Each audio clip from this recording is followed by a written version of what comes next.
देखिए, खेल हम लोग इस बार झारखंड की राजनीति में बनाने आए हैं और झारखंड की राजनीति को सजाने संवारने के लिए आए हैं। जेल कैंप का कहना है कि जनता आपके फोल्डर में कब आएगी। सहायिका, संयोजिका, आंगनबाड़ी की महिलाएं, माताएं, बहनें धरना कर रही थी। लाठी बरसाने वाले लोग कौन थे? हमारा अलायंस झारखंड के झारखंडियत से है, हमारा अलायंस यहाँ के नियोजन नीति से है। जैसे वो कहावत है ना, छठी का दूध याद दिला देना या नानी याद दिला देना, हमने खतियान याद दिला दिया। हमने ये कहा है कि भाई झारखंड में विकास का मापदंड गुजरात मॉडल नहीं हो सकता। नमस्कार, स्वागत है आपका नक्षत्र न्यूज के खास कार्यक्रम टू द पॉइंट में। मैं हूं मृत्युंजय ठाकुर। झारखंड में इस वर्ष के अंत में होने वाले विधानसभा चुनाव को लेकर सभी दल तैयारियों में जुट गए हैं।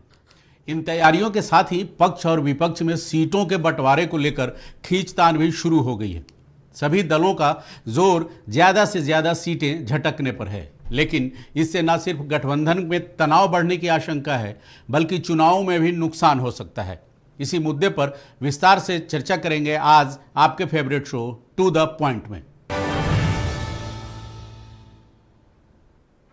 तो झारखंड कांग्रेस की अहम बैठक दिल्ली में हो रही है, जिसमें विधानसभा चुनाव को लेकर जेएमएम के साथ सीटों के बंटवारे पर रणनीति फाइनल होने की संभावना है।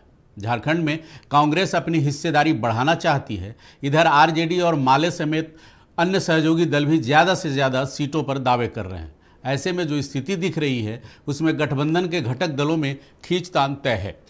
जी, और हमारे साथ अब झारखंड लोकतांत्रिक क्रांतिकारी मोर्चा जो जयराम महतो की पार्टी है, उसके नेता संतोष महतो भी जुड़ चुके हैं। स्वागत है संतोष जी आपका।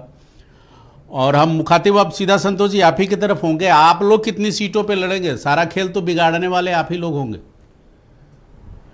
देखिए, खेल हम लोग इस बार झारखंड की राजनीति में बनाने आए हैं और झारखंड की राजनीति को सजाने संवारने के लिए आए हैं। और जैसे अन्य सहयोगी लोग यहाँ पे बैठे हुए हैं, नेता लोगगण बैठे हुए हैं, इनकी अलग अलग समीकरण होगी, लेकिन हमारा स्टैंड आगामी जो विधानसभा चुनाव है उसमें हमारा क्लियर है कि हम लोग 65 प्लस सीटों में चुनाव लड़ेंगे। हाँ, हालांकि अभी पार्टी सुप्रीमो की तरफ से 65 है और 60 के आसपास का ही समीकरण है, लेकिन अभी और सीटें बढ़ने की संभावना है, क्योंकि लगातार दक्षिणी छोटा नागपुर में और पलामू प्रमंडल के कई लोग हमारे संपर्क में हैं और लगातार उनसे बातें चल रही हैं।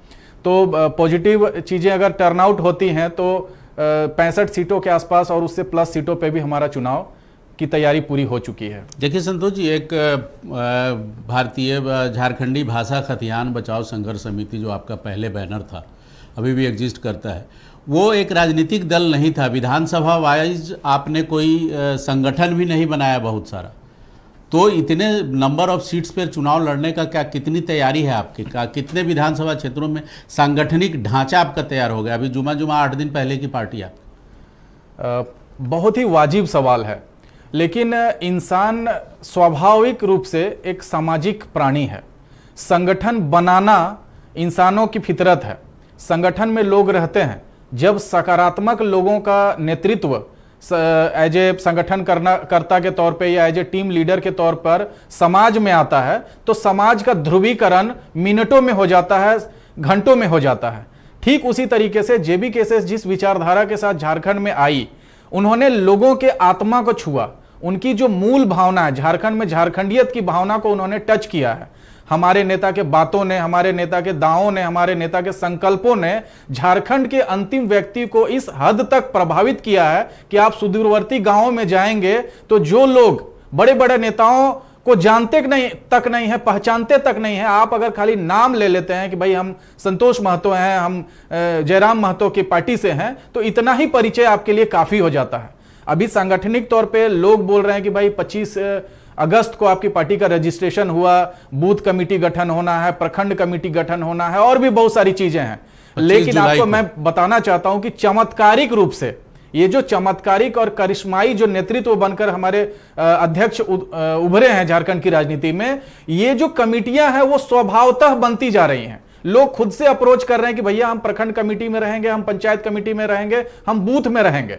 तो एक बहुत ही निर्णायक दौर पे हमारा झारखंड का राजनीति है और इस बार हम लोग झारखंड में जो आज तक की परिपाटी राजनीति में चलती आई, उस परिपाटी को हम लोग बदलने वाले हैं।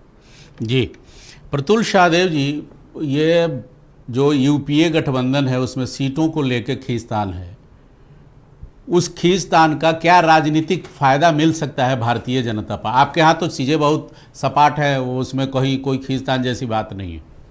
नहीं, मुझे लगता है कि सभी गठबंधन को आपस में मंथन करने की आवश्यकता है और इनका भी मंथन चल ही रहा होगा। हालांकि इनके लिए एक फॉर्मूला हम लोगों ने सुझाया था कि पिछले 5 साल में जिसकी जितनी लूट में हिस्सेदारी उसकी उतनी सीटों में भागीदारी दे दें। तो झारखंड मुक्ति मोर्चा ने जाहिर तौर पर ज़्यादा लूटा है तो उसे कुछ ज़्यादा सीटें मिले, कांग्रेस थोड़ी 19 है तो उसे थोड़ी कम मिले। ठीक है, इस पर हम लोग बात करेंगे, इस पर प्रतुल जी बात करेंगे। कांग्रेस के हमारे मित्र गौतम उपाध्याय जी हैं। कांग्रेस ने कहा है गौतम जी कि जो लोकसभा में जो हमारे मुद्दे थे, इस बार के विधानसभा में उन्हीं मुद्दों को उठाएंगे। मतलब बहुत उत्साहित हैं आप यहाँ की जीत से? निश्चित है, पिछली बार हम लोग 1 लोकसभा सीट जीते थे, इस बार हम लोग 2 जीते हैं। आप पूर्व में विधानसभा की भी रेशियो देखेंगे तो हमने जितने सीट्स पे लड़ा है हमारा 50% ग्रोथ था, तो हमने डबल किया। आज हमारे रेशियोज बढ़ रहे हैं, हमारे वोटर्स बढ़ रहे हैं, हमारे लोगों के साथ कनेक्टिविटी बढ़ रही है। तो निश्चित है कि हम लोगों के बीच में जाकर के, लोगों के लिए जाकर के लोगों का ही बात करेंगे और काम करेंगे। सरकार में साहब मैं बिल्कुल अग्री नहीं करता हूं। कोविड में माननीय मुख्यमंत्री जी ने पूरा काम किया। कैसे काम किया? माइनिंग लिस्ट खुद का तो उसी समय लिया, पत्नी को, साली को, सारे परिजनों को उसी कोविड के दरमियान में माइनिंग लिस्ट दिया गया।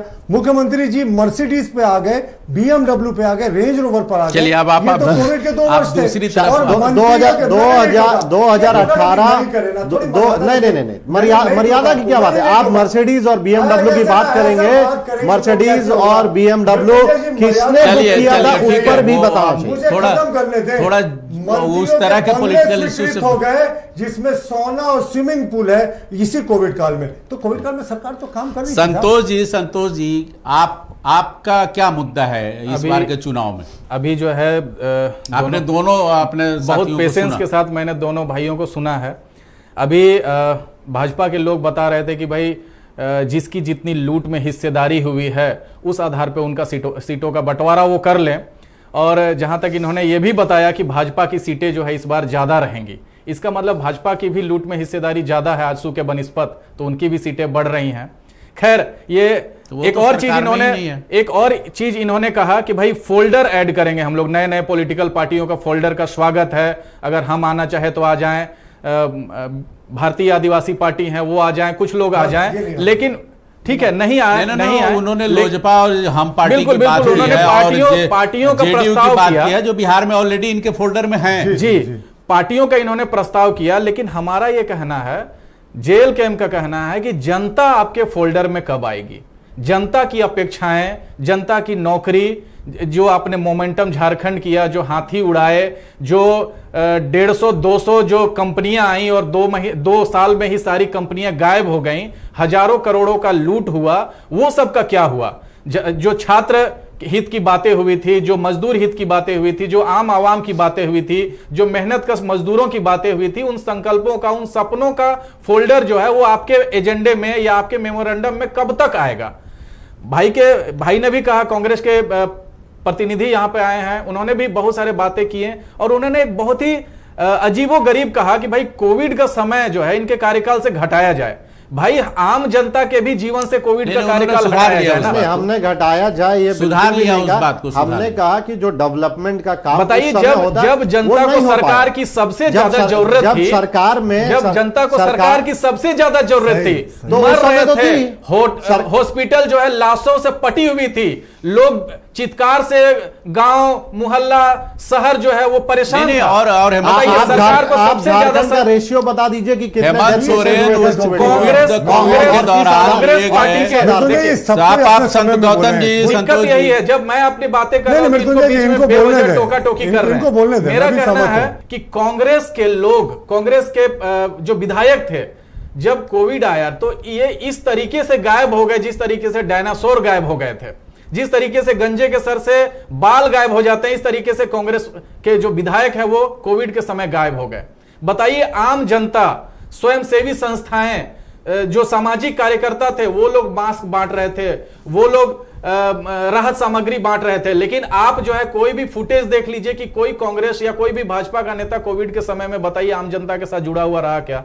हम जैसे सामाजिक कार्यकर्ता अपने स्तर से मास्क बनाकर बांट रहे थे, राहत सामग्री बांट रहे थे, चीजें लोगों को मुहैया कराई जा रही थी, सोशल डिस्टेंसिंग सिखाया जा रहा था, समझाया जा रहा था। तो ये सब सामाजिक दायित्व भी जो है क्राइसिस के समय पार्टियों को याद वो रखना तो चाहिए। हेमंत सोरेन सरकार कफन बांट रही थी, एक मिनट प्रतुल जी, कफन। हेमंत सोरेन उसका श्रेय खूब लेते हैं। वो कहते हैं कि हमने रेडमी शिविर भिजवाया, हमने टीके मैं भिजवाए, खुद गवाह हमने हूं बहुत सारे कि रांची पैकेट्स के भिजवाए, सदर कोविड के अस्पताल समय में में पब्लिक को परेशान नहीं होने मैं दिया। खुद इस बात का गवाह हूं, मैं प्रत्यक्षदर्शी रहा हूं कि इन्होंने जो मुख्यमंत्री राहत किट बनाया था ना, सदर अस्पताल के जो कर्मचारी लोग थे, जो अधिकारी लोग थे, उसमें से जो कीमती सामान थे उसको चुरा कर, उसको चोरी करके जो है वो रखे हुए थे। सड़ रही थी राहत सामग्री, लेकिन आसपास में आप चडरी का क्षेत्र देख लीजिए या फिर आसपास का रांची का क्षेत्र देख लीजिए, लोग राहत सामग्री के अभाव में मर रहे थे। तो ये उनका उस तरीके का प्लानिंग था। ये हमेशा जो है लूट की राजनीति करते हैं। जब भी इनको मौका मिलता है, ये लोग जनता के हिस्से में जो सुविधाएं जानी चाहिए थी, वो सुविधाओं का इन्होंने लूट किया है। ये तो इनकी उपलब्धि है। चलिए फिलहाल रेमडेसिविर का भी बड़ा घोटाला हुआ था मृत्युंजय जी। फिलहाल हाईकोर्ट ने स्वतः संज्ञान लेकर कई लोगों को जेल भेजा था। रेमडेसिविर जिसका आपने जिक्र किया, उसमें भी सरकार में ब्लैक मार्केटिंग हो रही थी। चलिए इस पर हम आप दोनों कांग्रेस और बीजेपी दोनों से बात करेंगे। फिलहाल जो भी ये जो सच्चाई सामने आ रही है, जो आरोप सामने आ रहा है, हम अब बात कर लेते हैं। अभी हमने बात किया यूपीए फोल्डर में क्या चल रहा है सीटों को लेकर। अब हम एनडीए की तरफ रुख करते हैं। झारखंड में विधानसभा के अब तक 5 चुनाव हुए हैं, लेकिन सिर्फ एक बार ही किसी भी एक दल को पूर्ण बहुमत मिला, यानी 4 बार गठबंधन की ही सरकार बनी। ऐसे में बीजेपी नहीं चाहेगी कि पिछली बार की तरह एनडीए के घटक दल अलग अलग चुनाव लड़ें, लेकिन अपने सहयोगी दलों को बिना नाराज किए हुए सीटों का बंटवारा भी आसान नहीं है, खासतौर पर तब जब आजसू, जेडीयू समेत लोजपा और हम भी ज्यादा से ज्यादा सीटों की डिमांड कर रहे हो। देखिए एक रिपोर्ट। इस बार झारखंड में सत्ता वापसी की तैयारी में जुटा है। बीजेपी के तमाम शीर्ष नेता इसकी रणनीति बनाने और उसे अमली जामा पहनाने की कवायद में जुट गए हैं। इसी क्रम में बीजेपी की रणनीति जल्द ही 40 सीटों के लिए उम्मीदवारों के नाम तय करने की भी है। लेकिन पार्टी के सामने सबसे बड़ी चुनौती है गठबंधन के घटक दलों के साथ सीट शेयरिंग का फार्मूला तय करना। तो प्रतुल जी, आपके यहाँ भी कुछ कम माहौल नहीं है। कैसे लड़ेगा, कैसे तालमेल बिठेगा? ये सीटें हैं 81, डिमांड कुल मिला के 110 से ज़्यादा है। जेएमएम, लोजपा, हम पार्टी, जेडीयू, ये सब ज़्यादा से ज़्यादा सीटें चाह रहे हैं। आपकी सीटें घटेंगी। आप 79 लड़े थे, जाहिर है इस बार कोलिशन होगा तो सीटें घटेगी। आजसू भी ज़्यादा मांग रहा है। देखिए 2-3 महीने पहले जब चुनाव हुआ था लोकसभा का, तो लोग इसी तरीके का आकलन कर रहे थे कि साहब इतना डिमांड से सारे पार्टीज का, आप कैसे अलायंस में फिट करेंगे, कैसे सभी पार्टियों को मिलकर लेके चलेंगे। लेकिन आपको जानकर ये सुखद आश्चर्य होगा कि कहीं भी कोई बागी उम्मीदवार, मतलब किसी दल का, जैसे मान लीजिए चंद्रबाबू नायडू का दल हमारे अलायंस में था, तो ऐसा नहीं था कि किसी सीट पर फ्रेंडली फाइट थी। नहीं, पार्लियामेंट में वो रिजिडनेस नहीं होता। यहाँ की जो पार्टियां वो नेशनल पार्टी बनने की कोशिश नहीं। चुनाव, मृत्युंजय जी, चुनाव होता है। पिछले पार्लियामेंट चुनाव में विधानसभा सीटों की बात करें तो हम 52 सीटों पर आ गए थे साहब। 27 सीटों पर जो महागठबंधन है सत्ता में, जिसने लोकल मुद्दों पर चुनाव लड़ा था, वो सिमट गया था। 2 सीटों पर जयराम जी की पार्टी आगे थी। तो ये तो पिछली बार का भी अगर आप समीकरण देखें तो दुगना से ज्यादा आगे थे जो मौजूदा सत्ताधारी गठबंधन है। और जब पिछले बार पार्लियामेंट चुनाव में भी इस तरह की बातें हो रही थी, कैसे एडजस्ट करेगी बीजेपी सबको? बीजेपी की अपने इतने सारे एम्बिशंस हैं, हमने सबको एडजस्ट किया साहब। संतोष जी, जितने मुद्दे आपके हैं ये बीजेपी के जुबान से निकलना शुरू हो गया है। मतलब आप ये डोरे डाल रहे हैं इस विधानसभा चुनाव के लिए या आपके मुद्दे चुरा रहे हैं? देखिए, प्रतुल भाई जो है कुशल प्रवक्ता हैं, तभी इनका बार बार प्रमोशन हुआ है प्रवक्ता के तौर पे। इनका एजेंडा साफ है। चुनाव नजदीक है, खतियान की बात करेंगे, झारखंडियत की बात करेंगे, भाषा की बात करेंगे, दबे कुचलों की बात करेंगे, आदिवासियों की बात करेंगे, मूलवासियों की बात करेंगे।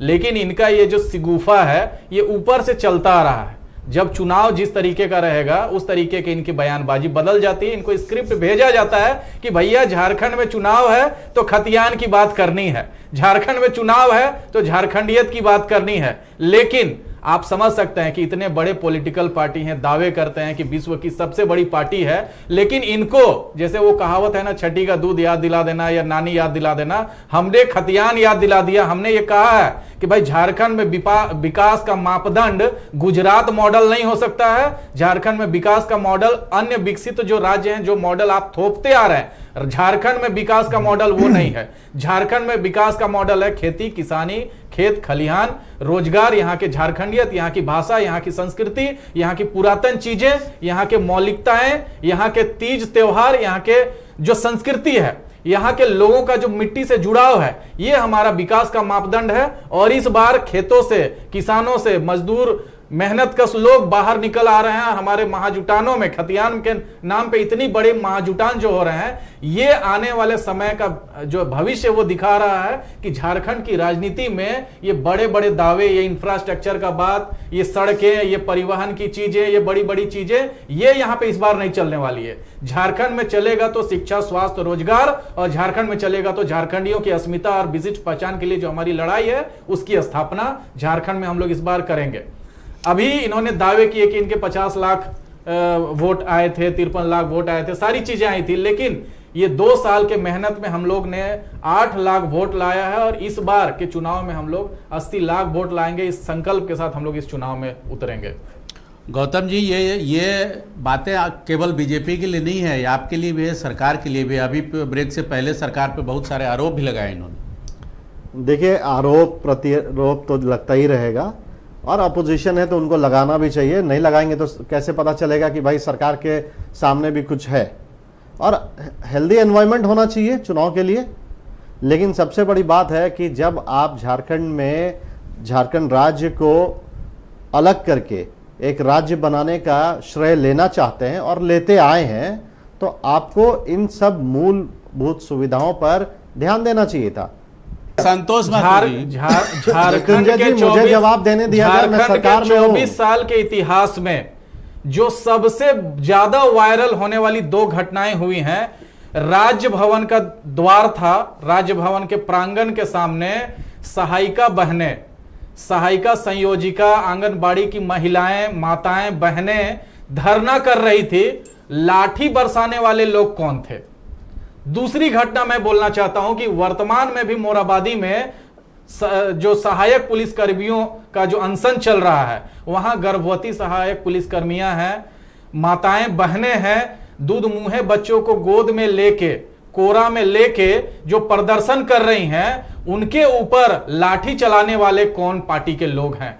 आज जो है मैया की याद आ रही है, और इससे पहले माताओं के ऊपर जो लाठी बरसाए गए थे, ये दोनों जो बड़ी बड़ी पॉलिटिकल पार्टियों के बड़े बड़े दावे रहते हैं, ये चुनाव के समय रहते हैं। चुनाव बीतने के बाद जब ये लाठी बरसाते हैं, तो ये भी ख्याल नहीं रखते हैं कि जिन माताओं के नाम पे हमने वोट लिया, जिन माताओं के नाम पे हमने इमोशनल कार्ड खेला, सेंटिमेंटल पॉलिटिक्स किया, वोटों का पोलराइजेशन करके बहुमत हासिल किया, वो सारे दावे, वो सारे संकल्प, वो सारे इरादे जो है वो बदल जाते हैं। लाठी बरसाने के मामले पे आज भी वो जो है फेसबुक और सोशल मीडिया पे और तमाम मीडिया पे वो सीन वायरल है कि लाल पार साड़ी पहने वाली झारखंड की जो माताएं बहनें थी, उनके ऊपर रघुवर सरकार ने लाठी बरसाया था। तो ये जो मैया और माताओं की नाम पे जो इमोशनल पॉलिटिक्स है, आप दोनों से ये सवाल, के समय का ये सीगुफा है और कुछ नहीं है। ये संतोष महतो का ये सवाल आप दोनों से है। पहले हम गौतम जी के पास चलेंगे। गौतम जी, देखिए, हमारे सरकार पे इन्होंने एलिगेशन लगाया कि सहायक पुलिसकर्मियों, दोनों सहायक पुलिसकर्मी जब मांग पत्र लेकर सरकार के पास जाते हैं, तो सरकार बोलती है कि भाई ये तो बीजेपी सरकार का पाप है। बताइए, नक्सल प्रभावित क्षेत्रों में जिन पुलिसकर्मियों का अपॉइंटमेंट हुआ है, मात्र 10,000 में 24 घंटे उनसे काम कराए जा रहे हैं। न पीएफ दिया जा रहा है, न ईएसआई दिया जा रहा है, न उनको बीमा की सुविधा दी जा रही है, न अन्य सुविधाएं दी जा रही है। उनको बोला जा रहा है कि वो गौतम जी, बताइए 2500 की संख्या में पुलिस की वर्दी पहने हुए लोग सरकार के पाप है क्या? इसका जवाब भाजपा के प्रवक्ता देंगे तो ज्यादा उचित होगा, क्योंकि रघुवर दास जी का पाप इस सरकार क्यों ढोए? नहीं, पाप कैसे? बताइए। आदिवासी नहीं? वैसे पाप हो गए। बताइए। को बोल आपकी रहे हैं। योजना पाप है, आपकी योजना की बात हो रही ये है। शब्द वापस लीजिए। आपकी पाप योजना कैसे हो गए? आपने यहाँ जो के खतियानियों को पाप कह रहे हैं। जो आपने ठगने का काम किया, जी का ये बात बिल्कुल ये पाप नहीं है साहब। झारखंड यहाँ के में जो सितारे appointment हुआ माटी है, के पुत्र हैं। वो प्रखंड लेवल पे अपॉइंटमेंट हुआ है, जो सहायक किसने पुलिसकर्मी किया है? वो किसने प्रखंड किया है? लेवल पे वो appointment पाप हुआ नहीं हुआ है। के वो खतियानी भूमि है। पुत्र है झारखंड के। किसने किया है? उनके मान सम्मान पर किसने ठेस किया लगाने है? वाला हम कैसे किया? जवाब वो होना चाहिए। जवाब वो होना चाहिए कि आपने ठगने का काम कैसे किया? गौतम जी, भाजपा और यहाँ कांग्रेस की बात नहीं, इस तरह की भाषा का प्रयोग नहीं करना चाहिए। चलिए कोई नहीं, संतोष महतो जी, आप किस पॉलिटिकल पार्टी से अलायंस होगा आपका? इस चुनाव में किस पॉलिटिकल पार्टी से आपका अलायंस है या अकेला चलेंगे? संतोष जी से पूछ। हमारा किसी से कोई अलायंस नहीं है। हमारा अलायंस झारखंड के झारखंडियत से है, हमारा अलायंस यहाँ के नियोजन नीति से है, हमारा अलायंस यहाँ के विस्थापन नीति से है, हमारा अलायंस यहाँ के कृषि नीति से है, और हमारा अलायंस उन तमाम नीतियों से है जो झारखंड में झारखंडियत को मजबूत करने के लिए हितकारी होगी। आपने मैं कहा ये 65 प्लस सीटें ही लड़ेंगे, 65-70 अभी तक हमारे जो आला कमान जी, है उनके तो तरफ उतनी से ये सीटें निर्देश है लड़के कि हम लोग आपको उम्मीद है, भरोसा है कि आप सरकार बना लेंगे? सरकार बनाएंगे, निश्चित रूप से सरकार बनाएंगे। आप पूरे झारखंड में चले जाइए, आप आखिरी गांव में चले जाइए, सुदूरवर्ती क्षेत्रों में चले जाइए, कंदराओं में चले जाइए, जो कस्बों में लोग रह रहे हैं, अनटू द लास्ट पर्सन हमारे जयराम भाई की विचारधारा पहुंच चुकी है। और इस बार तमाम समीकरण, तमाम जोड़ तोड़, तमाम जातीय समीकरण, धार्मिक समीकरण, भड़काऊ भाषण, कट्टर पंथ, जात, ये सारी चीजें धरी की धरी रह जाएंगी। इस बार जीत होगा खतियान। चलिए, हमारी शुभकामनाएं आपके साथ, और खुदा ना खास्ता और यहाँ के भाइयों के विचारधारा का जीत होगा इस बार। चलिए, हमारी शुभकामनाएं आपकी पार्टी के साथ है, लेकिन खुदा न खास्ता अगर आप वो सरकार बनाने वाला जो नंबर गेम है वहां तक नहीं पहुंच पाए तो आपका स्टेप क्या होगा? देखिए, अभी तक जो हमारे पास निर्देश है, मैं अधिकृत हूं बस इतना कहने के लिए कि हमारी पोस्ट अलायंस से रिलेटेड भी अभी चीजें क्लियर नहीं है। अभी हम लोग पूरे दमखम के साथ चुनाव लड़ रहे हैं, क्योंकि जिस तरीके से लोगों का फीडबैक आ रहा है, लोगों का यह कहना है कि JLKM को फिलहाल अलायंस की कोई जरूरत नहीं है। झारखंड में झारखंडियत के सहारे हम लोग चुनाव लड़ेंगे। एक तरफ बड़ी पार्टी आजसू का बैसाखी लेकर चुनाव लड़ रही है, दूसरे तरफ एक पार्टी JMM के बैसाखी लेकर चुनाव लड़ रही है। इनको बैसाखी के भरोसे चुनाव लड़ने दिया जाए, लेकिन झारखंड इस बार अपने दोनों पैरों पर चुनाव लड़ेगा और झारखंड में झारखंडियत की जीत होगी। इसलिए हमें किसी मतलब आपने ऑप्शन खुला रखा है, कोई जरूरत पोस्ट अलायंस ऑप्शन खुला रखा है? नहीं, कोई अलायंस का और कोई पोस्ट प्री अलायंस का हमारा कोई ऑप्शन खुला हुआ नहीं है। हमारा फिलहाल ऑप्शन है कि हम लोग पूरे दमखम के साथ चुनाव लड़ेंगे। एक आखिरी रिएक्शन प्रतुल जी, 1 मिनट में। देखिए, एनडीए अपने दमखम पर सरकार बनाएगी, हमें किसी पोस्ट अलायंस की जरूरत नहीं। पिछले बार आपने लोकसभा में भी देखा, प्री पोल अलायंस जो था उसी ने मेजोरिटी मार्क को पास किया, और हमने इस बार भी प्री पोल अलायंस जो करेंगे वो मेजोरिटी को पास करेंगे। गौतम उपाध्याय जी, अगर जरूरत पड़ी तो क्या आप JLKM से बात करेंगे? देखिए, चुनाव के पहले गठबंधन का नियम तय होता है किसी भी पार्टी के लिए, प्री पोल अलायंस में। जी, जो गठबंधन हमारा चला आ रहा है उसी गठबंधन के आधार पे हम लोग चुनाव में जाएंगे। और सीट्स की बात है, सीट्स में मैंने पहले भी कह दिया है कि हमारी सीट्स बिल्कुल क्लियर है। हाँ, ये जरूर होगा कि कुछ सीट्स पे अभी हम लोगों के मंथन चल रही है कि वो स्वैपिंग हो सकता है। चलिए, वो तो जहां से लड़ रही है वहां संगठन। चलिए, बिल्कुल, बहुत अच्छा। आप तीनों अतिथियों का बहुत बहुत धन्यवाद इन तमाम बहस और डिस्कशंस के लिए। और फिलहाल टू द पॉइंट में आज बस इतना ही, लेकिन हमें दीजिए इजाजत। बने रहिए बाकी खबरों के लिए नक्षत्र न्यूज के साथ। नमस्कार।